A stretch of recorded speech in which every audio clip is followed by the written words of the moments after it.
আসসালামু আলাইকুম। আমি আছি এখন আমার হাঁসের খামার।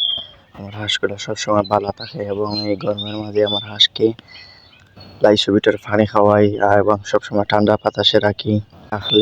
ঠান্ডা বাতাসে থাকলে হাঁস সবসময় ভালো থাকে এবং হাঁস সুস্থ থাকে। গরমে হাঁসে স্টক করার সবসময় ভাবনা থাকে এবং হাঁস স্টক করে গরমে।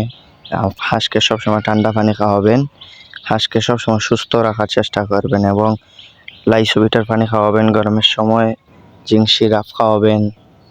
সব সময় ফ্রেশ পানি দিয়া তাদেরকে গোসল করার সুযোগ করে দিবেন। আপনারা সবাই হাঁসকে সবসময় যত্ন করে রাখবেন, দেখবেন হাঁস একটি লাভবান জিনিস।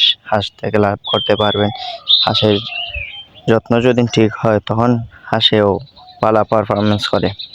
যেমন হাঁসের ডিম বালা হয়, হাঁস বালা থাকে, ডাকনা ছাড়ে না, সবসময় সুস্থ থাকে, আটাচড়া করে খায়, বেশি পানি খায়।